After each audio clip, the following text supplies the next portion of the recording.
Alrighty folks, so today is the 15th of April. So now following up on what I said the other day about playing the course that I played, Sunbrook, which was just a really phenomenal course, but it was a very housing intensive course also, and quite vertical. I decided to play something at the opposite end of the spectrum. So one of the things that in my long history of playing different courses that sticks out in my mind is a course, the UVA course down in Fredericksburg, I think it is Fredericksburg, Virginia, which I really didn't think much of that course, but it was a somewhat challenging course to play, but it wasn't really all that interesting of a course.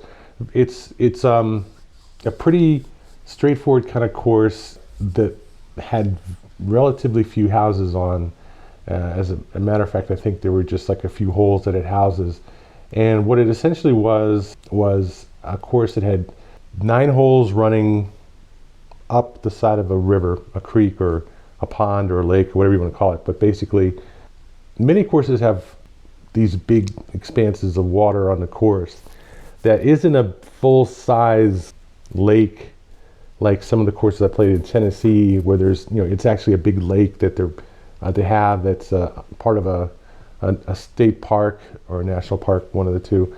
And there's a big reservoir and a big river with a dam on it somewhere around there, and they've created this big lake. A couple of the courses down there that I played that were really nice, and you just have this big, huge park essentially that has a nice, big, huge lake. We've got one I remember explicitly that has a big boating facility, on the lake in several places and so forth. I don't remember the name of it off the top of my head, but it's not really important here.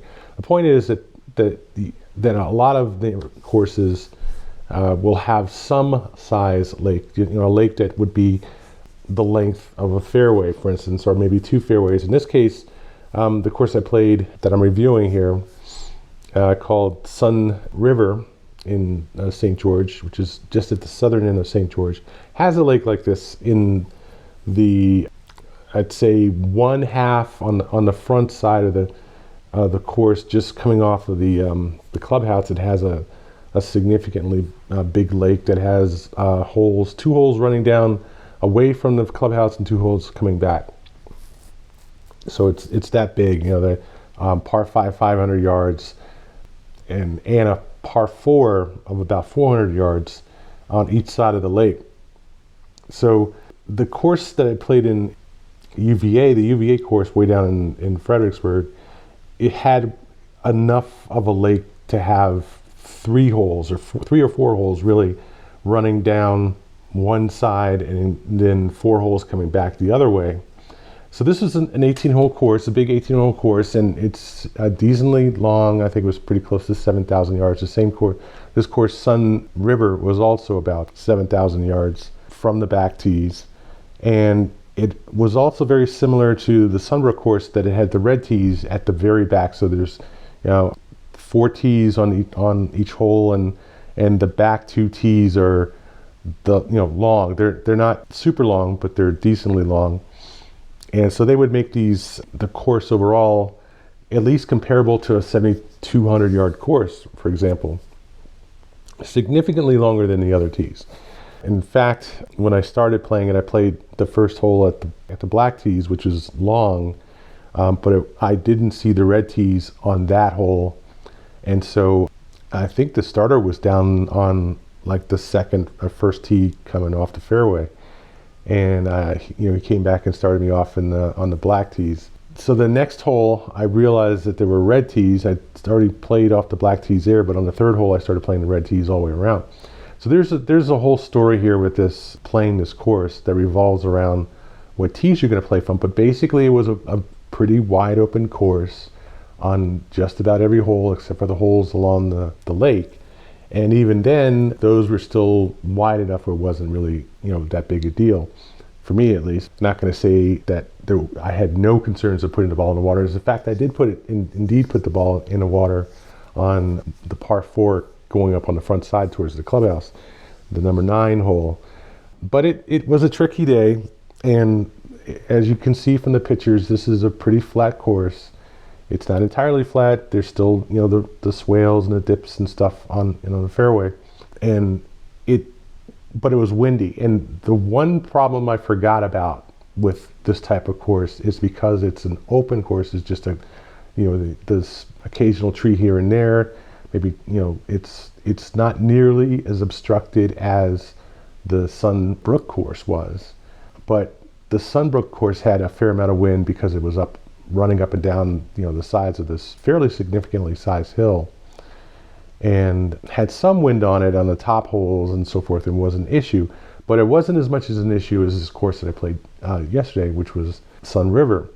And the thing is, I wasn't going to play it until the weekend, but I ended up playing it yesterday because the weather reports were saying that there was going to be some winter weather coming in, rain and snow. And I was like, well, I got to play it now because I don't want to sit around here for 3 or 4 days waiting for the weather to clear up. And sure enough, the weather cleared up today. It's one of those things where, sunny, virtually clear skies, 58 degrees in the morning, and then it just gets warmer during the week. So anyway, this course is fairly wide open on almost every tee, and the only thing you really have to worry about are that there are some houses off on the sides of most of the holes, especially on the backside, but there's also a lot of waste on this course, a whole lot of waste. On the first 4 or 5 holes, you have the OB off to the right on top of that. And so it took me a while to kind of get warmed up because I made a mistake. Got there at 2 o'clock in the afternoon, and they had, it was just backed up. And I couldn't get on the course until 3:30, so I had to find something to do for an hour and a half, and I ended up going to the range, which I almost never do before I start off and hitting a bucket of balls before I go out on the course. And the problem I have with warming up like that is it's too many shots too often, but not enough continuity and enough spacing between shots to really be like playing. So it screws up my timing and my warm-up that I have as a routine when I play. I do not normally hit balls before I start playing. So sure enough, what happened was I got halfway warmed up. And so I wasn't quite loose enough to play like I normally play, but I was too tight to be happy playing shorter shots. And I really found playing different clubs. I played, I didn't hit a driver. I played different irons, and I just feel, I really feel like I'm a lot more comfortable playing at least a 6 iron. 7, 8, 9 pitching wedge, I've really kind of discovered again that it can be really disconcerting, but the driver is my bread and butter. I mean, I'm going to hit driver on pretty much every hole, and so I need to get that in gear to feel comfortable the rest of the hole. And sure enough, I had not quite acclimatized to the distance of the back tees, and the first 2 or 3 holes I hit a decent shot on the first one, but the second, third ones I was really kind of not synced up and put a couple off the side of the hole. One I put on an OB, and the other one I pulled a 5 iron left, doing something dumb trying to put it on the green because I was close enough. I was like 160, 175 from the green, and I was like, I already lost the ball on this hole because it ran off the side of the fairway over in the weeds. Sure enough, pulled a 5 iron off to the left, ran that off to the side. I was just all over the place on the first 3 holes or so. So then I started getting skittish, and that's bad. You never want to be skittish when you're playing the back tees. You need to hit with confidence, not be afraid to hit or overcompensate for a bad shot before then. It can really just kind of cascade from one hole to the next. So it took me a while, maybe about 5 holes, to get warmed up and start playing with my usual confidence. So anyway, point being that it's just an example of what I call the iron rule of golf, which is you cannot be hesitant. You can't be skittish. You have to have confidence and go for your shots. And then when you start being, you get settled into your routine, you start doing your setup right, your aiming is right, your swing becomes its normal self, and you play your normal game. But if you're all lacking in confidence in what you're doing, you start to overthink this and underthink that and all this other problem. It sort of just collapses into a pile of shit if you don't have your confidence. So the one thing that stood out over this whole round was not so much how tough the course was, and there were parts of it that were very tough. Even for slope 130 course, there were parts of it that were tough, but there were also a lot of the courses very straightforward. Fairway here, trees there, and no real water in a lot of the course, but some water in other parts of the course, and a lot of waste in other parts of the course, a lot of carries and so forth. Backside was much tougher than the front in that regard. Backside of the course was very interesting, very good shots. I had, a lot of fun playing it, but seriously, sunny, windy, dried me out. And the bigger problem was that I really started to feel, kind of tired at about the 15th hole, especially after hitting, 100 balls before I went out and played the course, which is one reason why I don't like to warm up before I play. It just accelerates me getting tired and not having my normal extension, all kinds of shit. So anyway, the point is that the course itself was not very difficult in comparison to Sunbrook. A very different course, but as I said before on a couple of my videos now, if you aren't keeping the ball in the course, it doesn't really matter how tough the course is, whether it's easy or hard. If you have to keep the ball on the course, you must keep your ball in play to have even the beginning of a decent round. And I'd forgotten about the wind because I was worrying about all this other shit that I was dealing with, getting warmed up. And in a couple of the holes, there's no question about the wind just blew my shot offline where I was, trying to hit it. And the one time I lost the ball, the one time I would say on the front side, actually the second time, because the first time I'd hit it out of bounds because of the wind, I forgot. The wind blew my shot off the fairway and into the lake. And it almost carried the lake, but not quite. And it just was like, woo, drift off, into with the wind off to the side and into the lake. And I'd forgotten. I just hear the wind whistling around my head and stuff like that, and just forgot to account for this wind, which is a bad move. You should never, ever, ever can ignore the wind if you're playing on any kind of reasonably tight hole. Have to account for it. So, but the point is, it was pretty much an open course in general. If it hadn't been windy, it would have been no problem. But it was windy in certain times in certain places, and that was something that just, you have to account for that wind if you're playing big shots on an open course. Pretty much any time there's a lot of wind, you have to account for it no matter where you are. But in this case, it definitely was starting to gust up to around 30, 40 miles an hour at times. Not when you're standing next to a lake on the back tees. You cannot ignore that wind. And I did, and I paid the price for it. So ultimately, the point is, in this case, relatively easy shots on a consistent basis. Your only concern, your top concern, your number one concern has to be to put that ball in play in the fairway somewhere. Doesn't have to be a long drive, doesn't have to be a really great drive, whether you hit, a kind of fluffer, floats out about 200 yards, or you hit a bomb that goes 280 or something. You need to put it in play. Number one, first thing and last.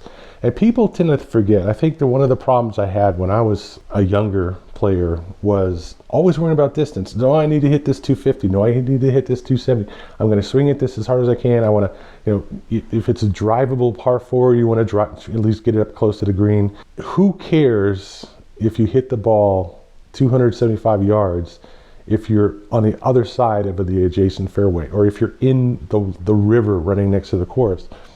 And this is one of the problems that I remember having back when I played this UVA course. It's a pretty simple layout, very similar to this one, although not nearly as complicated as the Sun River was. It still was basically The only trees were on the side, the OB. There was, a lot of waste, in different places around the course, but no trees on the course, on the actual course. And it was just fairway, fairway, fairway, fairway, fairway, green, green, green, very straightforward kind of thing. And the only thing you're really trying to do is get on the green in regulation, nothing more. And so that was the kind of course that I had in mind for playing this time. And the one that I could find very easily was Sun River, and that's why I picked it.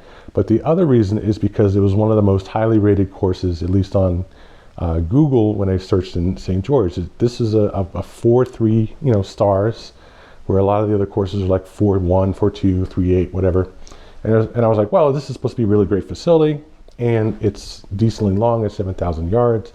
It's kind of flat, as far as I could tell from the pictures on Google.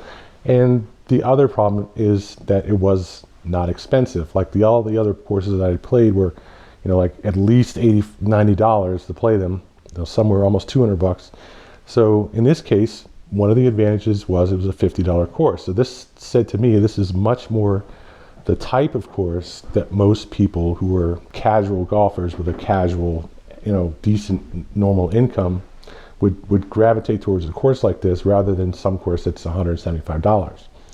So that was 5 criteria to play it, knocked it out. And I would say that, again, even though it was only slope 130 from the back tees, okay, it wasn't that hard of a course. It just required you to put the ball in somewhere decently in the fairway and hit your approach shots onto the green. But also, it's very important to notice that the backside of this course was much tougher than the front. And I think that it was really a brutal course on the backside. And this is none of those like 3x9s, this was just an 18. The backside of this course is quite serious, okay? The front side is rather casual, the backside is quite serious. And I think if you look at the pictures, you will see the difference. A lot of lateral hazards, a lot of waste off to the left, fair amount of houses on some sides, on both sides of the course, but still nothing that was really obnoxious. There were some points where there were houses near the green, certainly some points where there were houses near the tee box, and one shot that like the number 10, there are houses on both sides of the fairway. You're hitting out there and it's a Z kind of fairway. Plenty of places on the tee box on the number 10 to put a ball in the house. Very simple. Whereas for the rest of the course, almost the whole rest of the course, it's pretty open. And there was one hole back, like number 13, I think, where there was a house right behind the back tees, which was annoying, but not too big. The big thing that was a positive was I played during the week and there was almost nobody in any of these houses. So in only a couple places did I actually hear somebody talking behind me or off to the side. And the first thing that happened when I got to the driving range before I even went out is there was a plane that flew overhead, drifted right overhead. And all of these places, St. George and Hurricane and so forth, they have an airport that's near whatever golf course I played, reasonably close to it. But this was the only place that I had any kind of interference from plane noise. Flew right over the course, basically, just the one time. So a nice course to play, very nice weather, mostly light breeze most of the time, most of the round, with some occasional gustings here and there. Enough water to make it a challenge, enough carries to make it a challenge, enough lateral hazards to make it a challenge, but still, overall, not that tough. And at $50, man, I mean, I have to give this at least a B+. I mean, it was just too nice of a course. The backside was too challenging. The overall course was just a wonderful looking course, nice layout, nice, photogenic layout. And there weren't so many houses on the course that it was a problem. It was just all around a really good round. And I don't know if I would say it was as good or better than the other place that I played, Sunbrook, or certainly wasn't as challenging as Coral Canyons that I played up the road there from Sunbrook, more towards Hurricane. But in general, a good round. I think it was a standout place to go out and have a round and play. So definitely a recommended facility. Definitely, if you like more casual rounds where at least the front side was fairly flat and wide open, definitely a plus. Just the backside had just a very different character. Don't think that because the front that you see here is relatively flat, that the overall course is a pushover. It definitely is not a pushover in the overall sense. So a solid B+ course. That's Sun River Golf Course in St. George, Utah.